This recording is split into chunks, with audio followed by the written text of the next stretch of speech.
My best friend and I got sucked into the romance novel I wrote. We were living the absolute dream. We had the two male leads, one a broad-shouldered tailored suit god, the other with stamina that defied human biology. We were practically drowning in perfection until another girl crossed over into the manuscript. Because of her, my best friend was strapped to a human roulette wheel, enduring torture that caused her to miscarry 5 separate times. I became this girl's personal blood bank, submerged in a giant vat of liquor as a vintage beauty served up for a crowd of degenerates to taste. And our two perfect men. They slowly, inexplicably changed their hearts. Manipulative little bitch flaunted it in our faces. So what if your babies died? So what if you're drained of blood? She purred, her smile razor sharp. One phone call, that's all it takes for your husbands to drop everything and come running to me. Tell me which one should I let share my bed tonight? My best friend Maddie gripped my hand. She didn't have any tears left to cry. Heather, she whispered, her voice hollow. I can't take this anymore. Let's just pull the plug. Let's die here so we can wake up. In the real world, I stayed completely silent. The rule was simple, finish the plot and the system would grant our deepest wishes. I didn't care about the $800 million I had wished for anymore. But Maddie, in the real world, Maddie had terminal cancer. Going back early meant going back to die. I ground my teeth together, grabbed her arm and shoved her behind me. I'll pull the plug. I'll die, I told her fiercely. You stay alive. You survived the plot. The second I wake up on the other side, I'm opening my laptop and rewriting this whole damn thing. Share her bed. I'm going to scatter her ashes to the wind. I'm going to write a scene where she falls into a cesspool 7 times. I'm going to make her run naked through the streets. I will torture her to death on the page for you. I swear to God. A faint, desperate flicker of light finally returned to Maddie's dead eyes. Just for that flicker, I needed to die right now. I spun around and sprinted straight for the window. I was just about to throw my leg over the sill when my peripheral vision caught movement down in the courtyard. A tall, chillingly handsome man was kneeling on the pavement tying a woman's shoelace. 6'2", sharp jawline, lean muscle. It was a silhouette I knew better than my own reflection, my husband, Declan. I ground my teeth, mentally calculating the distance to the ground. Part of me wondered if I should just aim my trajectory to crush them both on impact. Declan must have sensed something. His eyes locked onto me dangling halfway out the second-story window. His pupils contracted violently. Heather, he roared.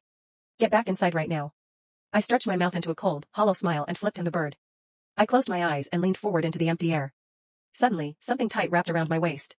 A brutal force yanked me backward, dragging me violently onto the carpet. Declan's secretary was clutching me, chest heaving, his face pale with raw panic. Seconds later, Declan burst into the room. He was ashen. Are you out of your mind, Heather? He shouted, his voice cracking with rage. Throwing a tantrum with your life. Do you have any idea how high that is? Then his eyes flicked to the girl standing timidly behind him, Isabel. Instantly, a chilling calm washed over him. They were right. You're becoming an absolute embarrassment, he sneered, adjusting his cuffs. Pulling a stunt like this in front of a guest is pathetic. I leaned back against the wall. A breathless, broken little laugh escaped my throat. Oh, so I'm an embarrassment. I looked at him and here I thought you were actually worried about me. He stiffened, his gaze darting away. Uncomfortably enough. It's rare for Isabel to visit. Stop causing a scene. He turned his back to me. She loves mangoes. Go cut a plate and be a decent hostess. For once, Maddie stared at him, absolutely paralyzed with shock before turning her heartbroken eyes to me. I froze, too. Then I smiled, a bright, compliant smile. Sure. Down in the kitchen, the bright, heavy mango sat on the cutting board. I picked up the knife. A passing maid happened to glance over. The color instantly drained from her face. She screamed, dropping her towels and practically tackled me away from the counter before running hysterically toward the living room to beg Declan for mercy. Mr. Declan, I am so sorry. The new grocery shopper didn't know. They didn't know. Mrs. Heather is deathly allergic to mangoes. Please don't be angry. I'll throw them all out right now. Declan froze. It hit him. Just touching the skin of a mango would send my throat into anaphylaxis. In the past, if a single mango ever crossed the threshold of our house, he would fire the entire kitchen staff. A complicated storm of emotions flickered in his eyes. He raised an eyebrow, his voice dropping to a freezing register. Does she not know her own allergies? She has a mouth, doesn't she? He scoffed. She just had to wait until an audience was watching to get close to them. Who is this performance for? The corners of Isabel's mouth twitched upward before she quickly suppressed it. She clung to Declan's arm, looking up at him with wide, tearful eyes. Declan, please don't be mad at Heather. As a woman, I understand how she feels. She let out a delicate little sniffle. She's definitely doing this on purpose. She thinks if she puts herself in danger, you'll feel sorry for her. And then you won't want to see me anymore. If she hates me being here this much, I should just go. She was incredibly good at crying. It was the kind of crying designed to break a man's heart. Declan's brow furrowed in deep distress. Apologize to Isabel, he demanded. Here we go again. Over the last few years, if Isabel dropped a glass, it was because I startled her. If she rolled her ankle, it was because I pushed her. If she picked a fight with Declan, it was because I manipulated them. I'd apologized 800 times. If they weren't sick of hearing it, I was certainly sick of saying it. I raised my hand and pressed the cold steel of the kitchen knife flush against my own neck. I'll apologize with my life, I whispered. Is that enough? Declan just rolled his eyes up, exhausted by me. Not this again, Heather. When are you going to get it through your head? These psychotic tantrums only make me despise you. They don't make me pity you. The blade rested against my pulse, but the freezing cold went straight down to my soul. I suddenly remembered a time years ago when I nicked my finger slicing a strawberry. Declan had practically had a panic attack, blowing on the tiny cut, tearing apart the bathroom to find a band-aid, and then kissing the plastic once he wrapped it. I had laughed at him. Is this really necessary? It's just a scratch. It is, he had said, looking at me dead serious. When you hurt, I hurt. Holding a butcher knife to my own throat was just a psychotic tantrum. He had the exact same face, the exact same voice, but where did my Declan go? I looked across the room at the man staring at me with nothing but cold disgust. I smiled, letting 2 hot tears spill down my cheeks. Declan, I breathed, I really miss you. His eyes violently trembled. I closed my eyes and slammed my neck toward the blade. A large, heavily knuckled hand slammed over the sharp edge of the blade, stopping it dead. The metallic tang of blood instantly filled the air. Heather, are you out of your goddamn mind? My older brother Colin glared at me, his eyes blazing with furious disbelief. He raised his injured hand and swung it hard toward my face. Maddie threw herself in front of me. The slap landed across her cheek with a sickening crack. Colin froze, staring at his palm. But a second later, the anger morphed into something uglier. Maddie, look at what you've done to my sister, he roared. She throws her life around like it's a joke. If you don't even respect your own life, how do you expect anyone else to love you? His chest heaved. He struggled to catch his breath before spitting out the final venomous words. You're both pathetic idiots. I stared at him and a hysterical urge to laugh bubbled up in my chest. This was my second male lead, the man I wrote to be gentle, refined, the ultimate protector. In my original outline, idiot was the absolute harshest word his character was even capable of saying. I never thought he'd use it as a weapon against us. She doesn't respect her own life, I asked, my voice dropping to a dead calm. Do you have any idea what you're talking about? I looked straight at Colin. He opened his mouth. I didn't give him the chance to answer. Because I do. I pointed toward the courtyard window. 3 years ago, you carried me home through a thunderstorm because I had a fever of 100 degrees. You sat beside my bed all night. You told me that if anyone ever hurt me, they'd have to go through you first. Colin's expression shifted. You remember saying that? His jaw tightened. I remember everything. I laughed. And yet today you slapped Maddie across the face because she protected me. Maddie touched her cheek. A red mark was already forming. My stomach twisted. I walked toward Colin. He instinctively stepped back. Good. At least some part of him still remembered me. You know what bothers me most? I stopped directly in front of him. It isn't that you don't believe me. My eyes moved toward Isabel. It isn't even that you've become her puppet. Isabel's expression faltered. It's that you all keep acting as though I'm the one who changed. The room went still. I smiled. I didn't. I turned toward Declan. You did. His face hardened. You're being ridiculous. No. I shook my head. You're being written. Declan froze. Maddie stared at me. I had never told her my theory. Not here. Not while the system was watching.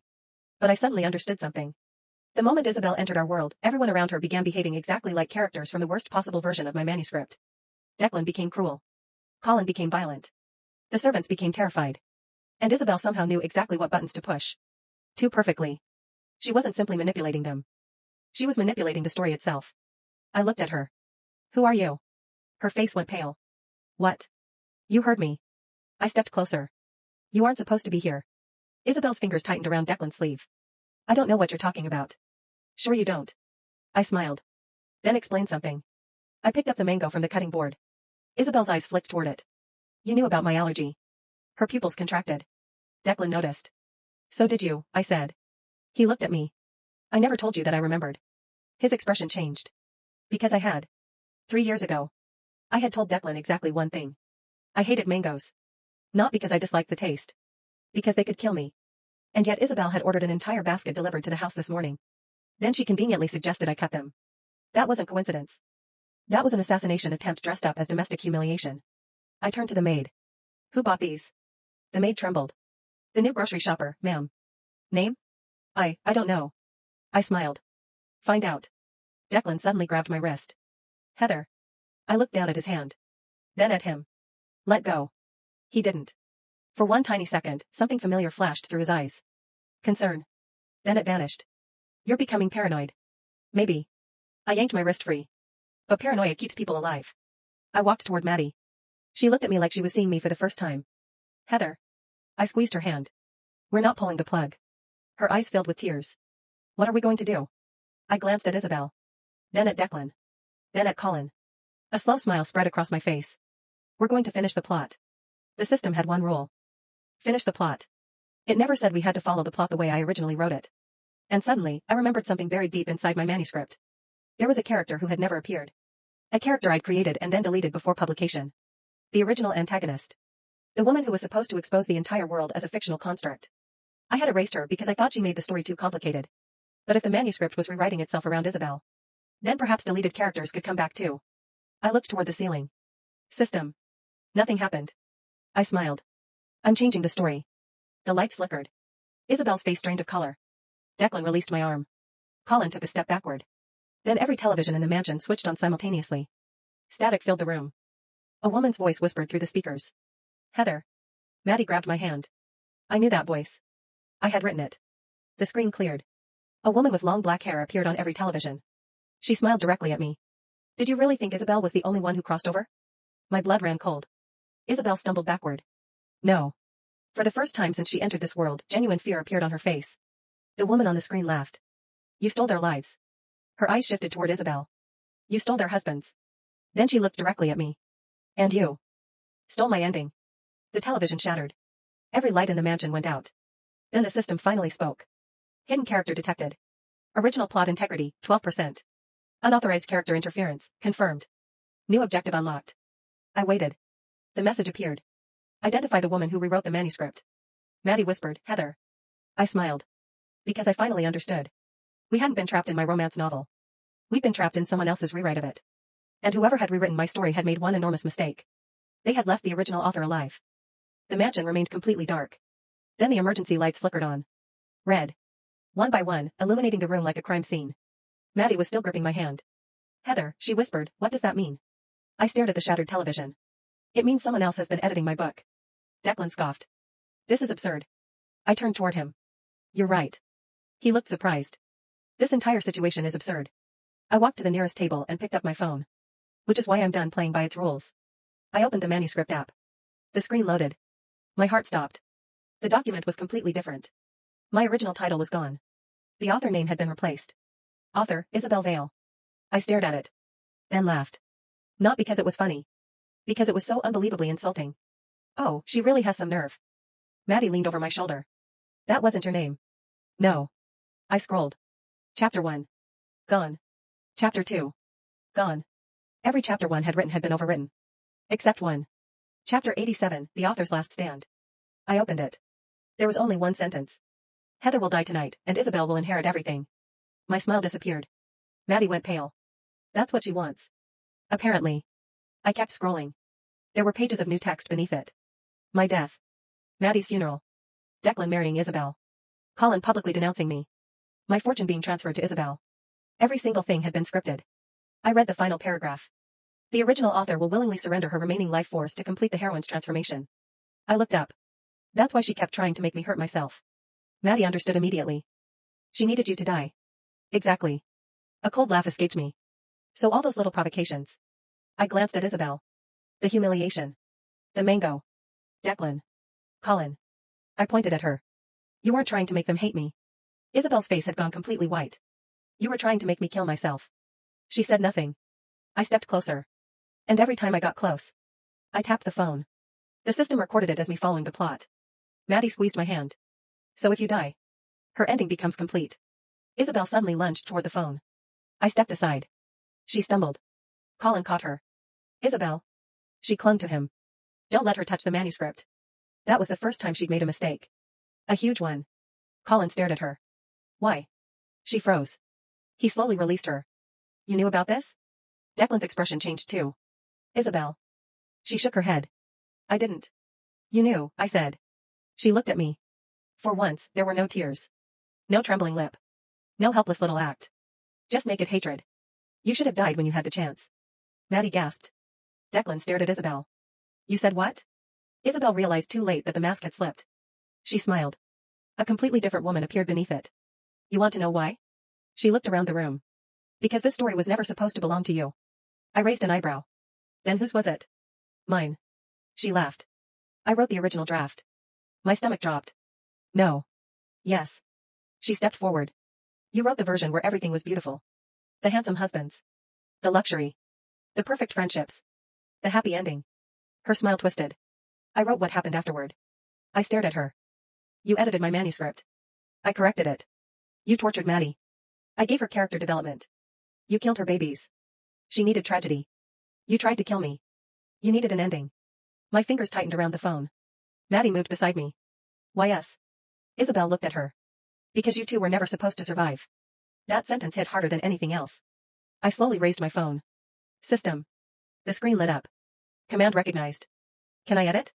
Author permissions revoked. I smiled. Wrong answer. I looked directly at Isabel. You may have overwritten my manuscript. I opened the settings. But you forgot something. Her smile vanished. What? I created the system. Silence. Then I pressed one button. Restore original author privileges. The entire mansion shook.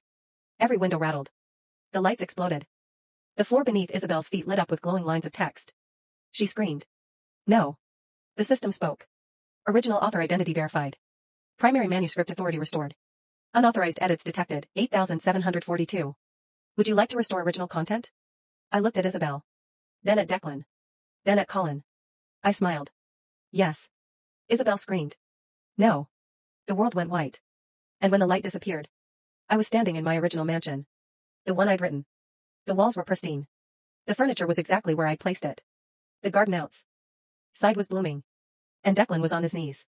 He was staring at his hands. Then at me. His face crumpled. Heather. I stepped backward. He reached for me. I slapped his hand away. Don't. His eyes filled with tears. I remember. I know. I remember everything. Good. He looked devastated. I hurt you. You did. I abandoned you. You did. I let her. Don't. My voice cracked. I don't want your apology yet. Declan lowered his head. Behind him, Colin collapsed into a chair. Maddie walked over to him. He looked up at her. His face was destroyed by shame. Maddie. She slapped him. Hard. He didn't defend himself. She slapped him again. You hit me. I know. You called me pathetic. I know. You watched me suffer. His voice broke. I know. Maddie wiped her eyes. Then live with it. She turned away. I almost smiled. That was my Maddie. Still soft. Still loving. But absolutely nobody's doormat. Then a scream erupted from upstairs. We all looked toward the ceiling. Isabel came stumbling down the staircase. Except something was wrong. Her clothes had changed. Her luxurious dress was gone. Her jewelry was gone.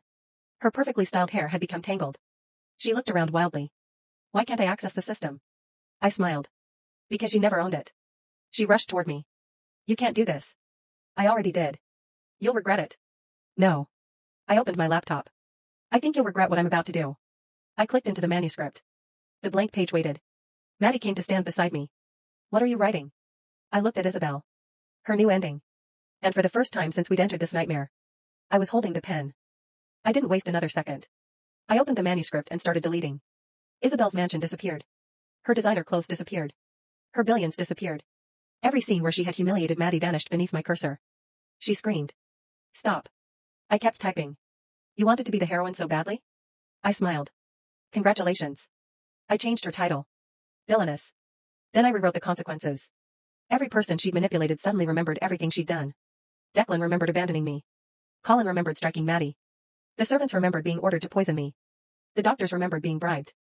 And the people Isabel had destroyed for entertainment remembered her face. Her phone exploded with notifications. Lawsuits. Investigations. Frozen accounts. Cancelled contracts. The inheritance she'd stolen disappeared. The luxury company she'd claimed as hers was restored to its original owner. Isabel stared at her phone in horror. No. No, you can't take everything. I can. I hit save. I'm the author. Then I wrote one final scene. Isabel was sentenced to years of community service, forced to work in the same charity hospitals where she'd once treated suffering people as entertainment. No wealth. No worshippers. No handsome men fighting over her. Just the consequences of every choice she'd made. She screamed until security dragged her away. I watched without blinking. Then I closed the laptop. The system appeared. Original plot restored. Final objective completed. Heather's deepest wish, $800 million. Maddie's deepest wish, life. Wish fulfillment confirmed. Maddie suddenly grabbed my arm. Heather. The world began dissolving. I looked at her. Are you scared? She laughed through her tears. Not anymore. White light swallowed everything. I woke up in a hospital bed. Real sunlight poured through the window. My laptop sat on the table beside me. And sitting in the chair was Maddie. Alive. Healthy. Her hair was messy. She was eating hospital pudding. The second she saw me awake, she burst into tears. You absolute psychopath. I laughed. You're alive. So are you. She threw herself onto my bed. We hugged so hard the nurse came running in. 3 months later, my bank account showed exactly what the system promised. $800 million. Maddie stared at the number. We're rich. We're disgustingly rich. What are we doing first? I opened my laptop. Maddie looked suspicious. Heather. I started typing. What? Please tell me you're not rewriting Isabel's death scene again. I grinned. I'm not. I turned the screen toward her. I deleted the entire romance novel. Then I created a new file. The end. Underneath it, I typed. Two best friends survived the worst romance novel ever written and used their fortune to build the lives they actually wanted. Maddie smiled. That's it? That's it. I closed the laptop. We already suffered enough. She raised her pudding cup. To never falling for fictional men again. I clinked mine against hers. To writing our own endings. And this time, nobody was coming to rewrite them.